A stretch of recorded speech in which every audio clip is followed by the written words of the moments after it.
사도 바울이 본문 57절에서 이렇게 선포합니다. 우리 주 예수 그리스도로 말미암아 우리에게 승리를 주시는 하나님께 감사하노니. 자, 바울은 승리를 주신 하나님께 감사한다 이렇게 표현했는데, 승리의 감사를 하나님께 드리려면 우리가 받은 승리가 무엇인지 명확하게 알아야겠죠. 어떤 사람들은 재산을 많이 모은 것을 내 삶에 내가 승리했어 이렇게 생각하는 사람도 있고, 어떤 사람은 권력을 쥐게 되는, 이제 또 대선을 치르게 되는데 거기에 그 대선을 승리했다, 이 권력을 승리라고 말하는 사람도 있어요. 그런데 바울은 부활을 승리라고 외쳤습니다. 그래서 이렇게 선포하죠. 고린도전서 15장 20절 같이 우리 힘있게 읽겠습니다. 그러나 이제 그리스도께서 죽은 자 가운데서 다시 살아나사 잠자는 자들의 첫 열매가 되셨도다. 아멘. 죄와 사망을 이기신 예수 그리스도의 부활이 우리에게 승리임을 선포하시기 바랍니다. 바울이 그리스도의 부활을 승리라고 확신하는 이유가 있습니다. 그가 부활을 알기 때문에 그렇습니다. 바울이 처음 부활을 알게 된 것은 하나님의 말씀을 통해서 알게 되죠. 고린도전서 15장 3절 4절 보면은 바울이 이렇게 말합니다. 내가 받은 것을 먼저 너희에게 전하였노니 이는 성경대로 그리스도께서 우리 죄를 위하여 죽으시고 장사 지낸 바 되셨다가 성경대로 사흘 만에 다시 살아나사. 그리스도의 십자가를 전하고 부활을 전하는데 무엇을 근거로 하느냐? 성경대로라고 말하고 있습니다. 바울이 언급한 성경이 무엇인가? 시편입니다. 그걸 어떻게 아느냐? 사도행전에서 안디옥에 바울과 바나바가 모여서 복음을 전할 때 그때 이런 말을 바울이 했습니다. 사도행전 13장 35절 보세요. 또 다른 시편에 일러스되, 시편에 이렇게 기록되어 있다는 거죠. 주의 거룩한 자로 썩음을 당하지 않게 하시리라 하셨느니라. 썩음을 당하지 않게 하시리라. 죽음으로 그냥 내버려 두지 않고 그를 세워서 썩음 당하지 않게 하시리라. 이게 바로 부활입니다. 근데 그 말씀이 시편에 있다는 거죠. 그래서 사도 바울이 시편에 무슨 말씀을 보고 이렇게 얘기를 했는가? 시편을 찾아보니까 시편 16편 10절입니다. 우리 같이 읽도록 하겠습니다. 이는 주께서 내 영혼을 수월해 버리지 아니하시며 주의 거룩한 자를 멸망시키지 않으실 것임이니이다. 아멘. 바로 이것이 부활입니다. 내 영혼을 소홀해 버리지 아니하신다.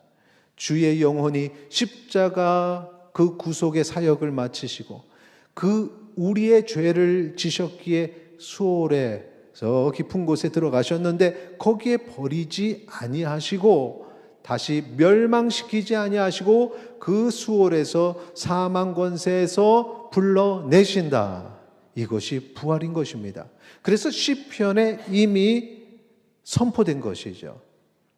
이 말씀을 통해서 바울은 깨달은 겁니다. 예수님께서 십자가에 달려 죽으셔도 죽음으로 끝나는 것이 아니라 다시 하나님께서 그를 건져주시고 사망의 권세에서 부르시고 부활하게 하신다는 사실을 알고 있었던 것입니다. 그래서 부활하신 예수님을 그가 봤을 때에는 시편의 말씀이 이렇게 이루어진 것이구나 고백할 수 있었던 거죠.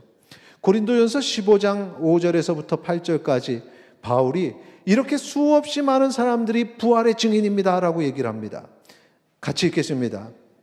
게바에게 보이시고 후에 12 제자에게와 그 후에 500여 형제에게 일시에 보이셨나니 그 중에 지금까지 대다수는 살아있고 어떤 사람은 잠들었으며 그 후에 야고보에게 보이셨으며 그 후에 모든 사도에게와 맨 나중에 만삭되지 못하여 난 자 같은 내게도 보이셨느니라. 할렐루야. 바울은 마지막에 자기가 본 건 그렇게 중요하지 않다. 그래서 마지막에는 겁니다. 나에게도 보이셨다. 자기가 받기에 이렇게 확신해서 말하는데, 그런데 중요한 것은 베드로와 수없이 많은 제자들, 12제자뿐만 아니라 500여 제자들, 형제들, 믿는 그리스도인들을 그렇게 제자들이라고 하죠. 이렇게 수없이 많은 사람들, 500명 이상의 증인들이 예수님이 부활하신 것을 봤다고 증언하는 것입니다. 예수님의 부활이 사실인가라고 말할 때 증인들의 증언이 중요하죠. 그런데 이 500여 그보다 더 많은 사람들이 자신이 부활하신 예수님을 봤다, 예수님이 십자가에 달려 죽으신 그 이후에 봤다라고 증언하고 있는데 그보다 더 많은 증인이 필요한가? 그렇지 않다는 것입니다. 우리가 재판을 통해서도 사실을 확인해 갈 때 단 몇 명의 증인의 증언만 있어도 재판장은 그게 사실이라고 선포할 수 있습니다. 그런데 500여 이상의 증인들이 내가 부활하신 예수님을 봤다고 말하면 그걸로 충분한 것이죠. 그것만으로도 우리는 예수님의 부활이 사실이라는 사실을 우리 스스로가 믿을 수 있는 것입니다. 그런데 오늘날에도 또 그 시대에도 내가 보지 못했다, 그래서 부활을 사실로 믿지 않는 사람들이 많다는 것입니다. 그때 당시에는 그럴 수 있다 하더라도 이 시대에 우리가 어떻게 부활을 볼 수가 있습니까? 부활하신 예수님을 만날 수 있습니까? 절대 아닙니다. 그러면 그 시대에 본 사람들의 증언을 가지고 우리는 부활이 사실이구나 라고 고백을 해야 되는 것입니다. 그런데 이 2000년이 지난 지금 내가 보지 못했으니 사실이 아니다, 이 얼마나 어리석은 모습입니까? 당시에도 내가 보지 않았으니 사실이 아니다라고 얘기를 하니 바울이 이를 안타깝게 여겼습니다. 그래서 본 사람들이 이렇게 많다, 그러면서 부활을 전하고 부활하신 예수님을 전하고 그 예수 그리스도께서 십자가에 달려 죽으시고 부활하심, 이 복음을 사도 바울이 평생에 전하면서 살았던 것입니다. 그래서 많은 노력의 결실들이 있었습니다. 그 중에 고린도 교회 성도들도 부활을 믿게 되고 믿음을 가지게 된 것입니다. 그래서 그가 이렇게 기록했습니다. 고린도전서 15장 9절, 10절, 11절. 나는 사도 중에 가장 작은 자라. 나는 하나님의 교회를 박해하였으므로 사도라 칭함받기를 감당하지 못할 자니라. 그러나 내가 나 된 것은 하나님의 은혜로 된 것이니 내게 주신 그의 은혜가 헛되지 아니하여 내가 모든 사도보다 더 많이 수고하였으나 내가 한 것이 아니요 오직 나와 함께 하신 하나님의 은혜로다. 여기서 지금 무엇을 얘기하느냐? 그동안 하나님을 모르고 예수 그리스도를 모르고 교회를 박해해왔던 나였기에 그래서 내가 예수님을 만난 후에 더 열심히 복음을 전했다는 것입니다. 다른 사도보다도 더 열심히 복음을 전하고 부활의 소식을 전했다는 것입니다. 그랬더니 하나님께서 은혜를 내려주셨다는 거죠. 11절 말씀, 그러므로 나나 그들이나 이같이 전하매 내가 열심을 내고 수없이 많은 그 주의 제자들이 사도들이 복음을 그렇게 전해서 고린도 전서니까 고린도 성도들이죠. 고린도 교회의 성도들, 고린도에 있는 사람들, 너희도 이같이 믿었느니라. 이 복음이 어떻게 우리에게 전해졌는가? 부활을 본 사람들이 그 증언을 한 증언들이 이어지고 이어져서 우리가 오늘 이 부활의 소식을 듣게 되었고 우리가 구원받게 되었는 줄 믿으시기 바랍니다. 부활의 증거가 무엇이냐? 그러면 그때 당시에 500여 이상의 사람들이 부활하신 예수님을 만났고 그들이 확신을 가지고 복음을 전해서 이 땅에 믿는 자들이 많아졌고 바로 이 대한민국에 사는 2025년도에 내가 이 믿음을 가지고 부활을 믿음으로 고백하는 것, 이것이 부활의 증거인 줄 믿으시기 바랍니다. 그래서 바울이 부활을 전하면서 이렇게 확장되어 가니 부활은 승리라 라고 선포할 수 있었던 것입니다. 자, 구체적으로 바울이 부활은 승리라 확신하는, 그가 확신할 수 있었던 세 가지 요소에 대해서 이 시간에 간단하게 말씀드리겠습니다. 첫째, 바울이 부활을 승리라고 확신하는 이유, 우리 같이 읽겠습니다. 부활이 없으면 그리스도에 대한 믿음과 구원이 헛된 것이기 때문이다. 이거죠. 바울이 고린도전서 15장 16절 17절에서 이렇게 말합니다. 만일 죽은 자가 다시 살아나는 이 부활이 없으면 그리스도도 다시 살아나신 일이 없었을 것이요 그리스도의 부활도 없고, 17절에 그리스도께서 다시 살아나신 일, 이 그리스도의 부활이 없으면 너희의 믿음도 헛되고 너희가 여전히 죄 가운데 있을 것이요. 그리스도의 부활이 없으면 우리의 부활도 없으니 우리의 믿음이 다 헛된 것이라는 거죠. 무엇을 믿겠는가? 부활이 없는데. 그러니 우리는 여전히 죄 가운데 살아갈 것이다. 그런데 부활이 있었기에 우리가 부활을 믿고, 그래서 우리가 믿음의 백성이 되어서 오늘 이곳에 그리스도인으로서 부활의 영광을 바라며 예배를 드리는 이 자체가 바로 부활이 있음을 증거하는 것임을 이 시간에 확신하시기 바랍니다. 예수님께서 십자가에 달려 죽으시고 부활하심으로 우리도 그 부활에 동참하게 되었고, 부활을 통해서 예수 그리스도를 믿는 사람은 영생을 얻게 되었다는 사실을, 이것이 선포되고 선포되었습니다. 그래서 구원을 어떻게 받느냐? 간단하게 얘기하면 부활이 있기에 우리가 구원을 받을 수 있다라고 말할 수 있습니다. 교회 다니는 것이, 신앙생활하는 것이 단순히 지금 이 순간의 행복을 위해서가 아니라 내세의 복을 받으니 영생을 누리는 것이요, 그 영생의 소망을 가질 수 있는 증거가 바로 예수 그리스도의 부활이라는 사실을 기억하시기 바랍니다. 믿음 생활은 그런 겁니다.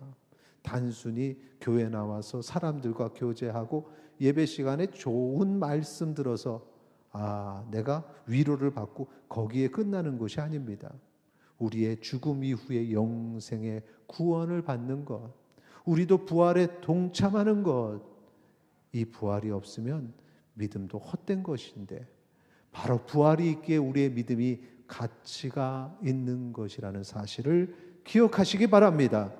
그래서 우리가 전도를 하는 거죠. 같이 부활하고자, 사랑하는 가족들이 같이 부활하고자, 그래서 우리가 복음을 전하는 것입니다. 그들을 사랑하기에. 자, 두 번째, 바울이 부활을 승리라고 확신하는 이유. 둘째, 같이 읽겠습니다. 부활을 소망하는 사람은 담대하게 거룩한 삶을 살 수 있기 때문이다. 바로 그거죠. 예수님께서 부활하심으로 우리도 부활의 소망을 가지게 되었고, 이 부활의 소망을 가진 사람은 고난 중에도 믿음이 흔들리지 않는 담대함을 소유하게 됩니다. 단순히 고난뿐만 아니라 심지어 부활의 소망을 가진 자는 죽음 앞에서도 담대할 수 있습니다. 왜? 죽어도 다시 살아나기 때문에 그런 것입니다. 그들은 우리의 영생을 걷어갈 수 없습니다.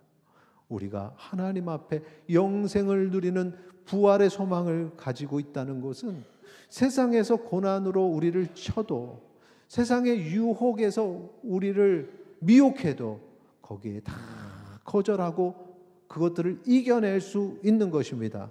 왜? 지금의 삶이 전부가 아니기 때문에. 지금 하루하루 사는 것에 목숨을 거는 사람들은 부활을 믿지 않는 사람입니다. 우리는 부활을 믿기에 오늘 하루가 조금 힘들어도 그 너머에 있는 영생을 바라보며 거룩한 삶을 살 수 있다는 사실을 기억하시기 바랍니다. 고린도전서 15장 32절, 33절, 34절에 보면 내가 사람의 방법으로 에베소에서 맹수와 더불어 싸웠다면 내게 무슨 유익이 있으리요? 죽은 자가 다시 살아나지 못한다면 내일 죽을 터이니 먹고 마시자 하리라. 이게 일반적인 사람들의 모습이죠. 죽음을 그냥 이 죽음이 끝이라고 생각하는 사람들, 부활이 없다고 하는 사람들이에요. 33절, 속지 말라. 악한 동무들은 선한 행실을 더럽히나니. 우리 34절 같이 읽겠습니다. 깨어 의를 행하고 죄를 짓지 말라. 하나님을 알지 못하는 자가 있기로 내가 너희를 부끄럽게 하기 위하여 말하노라. 아멘. 이 시대에 사는 사람들의 하루 살아가는 사람들, 지금 즐기기 위해 사는 사람들, 그렇게 부활을 믿지 않는 사람들, 그들에게 속지 말라. 그렇게 사는 것, 그것은 거룩함을 더럽히는 행위라는 거죠. 그러니 우리는 부활을 믿기에 깨어 의를 행하고 죄를 짓지 말고 거룩하게 살아야 됩니다. 왜? 부활 이후에 천국의 삶을 살기에. 이 천국의 삶을 살면서 하나님 앞에 부끄럽지 않으려면 오늘 부활을 믿는 우리는 이 시대에 거룩한 삶을 선택해야 되는 것입니다. 조금 거룩하지 않아도 이 시간에 나를 만족시키면 돼 라고 말하는 자들의 미혹에 넘어가지 마시고 거룩함을 선택하는 주의 백성 되시기를 바랍니다. 그래서 부활을 소망하는 사람은 담대하게 거룩한 삶을 선택할 수 있고 바로 우리가 그런 사람 되기를 축원합니다. 자, 마지막 바울이 부활을 승리라고 확신하는 이유 셋째 같이 읽겠습니다. 부활을 통해서 얻는 몸은 이 땅의 육체와 비교할 수 없는 영광스러운 몸이기 때문이다. 아멘. 고린도전서 15장 42절에서 44절까지 보면 지금 우리가 가진 이 육의 몸과 부활한 후에 가지는 부활의 몸을 이렇게 비교합니다.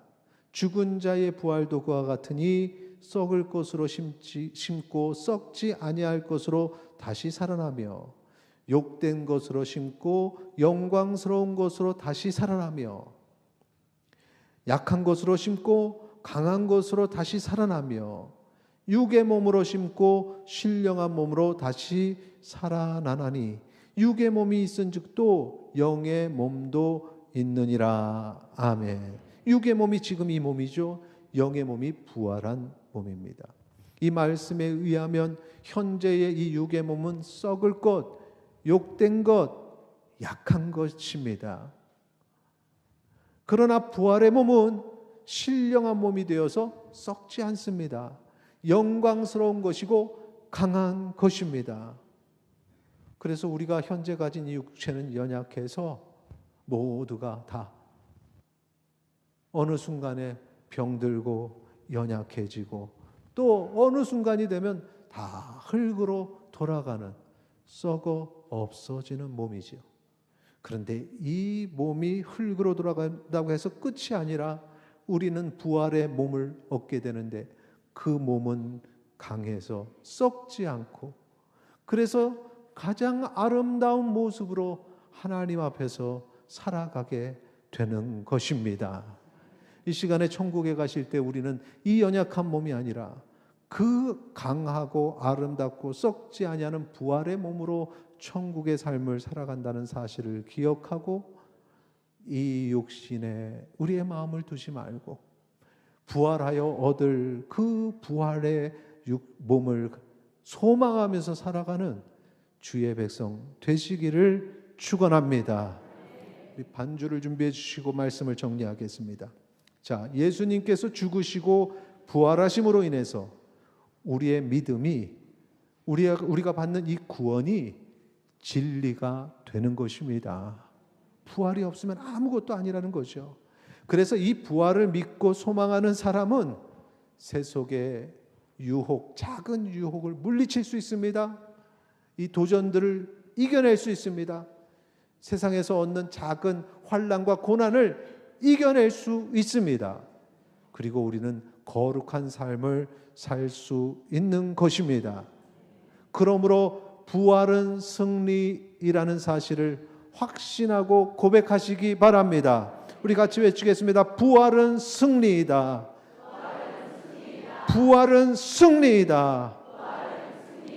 이 승리를 우리에게 주시기 위해 십자가에 달려 죽으시고 사흘 만에 부활하신 주 예수 그리스도께 감사하시기 바랍니다.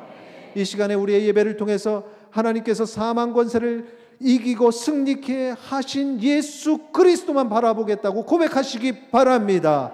그렇게 우리도 부활의 승리를 누리게 되었음을 아멘으로 확신하시기 바랍니다. 우리 같이 찬양하겠습니다.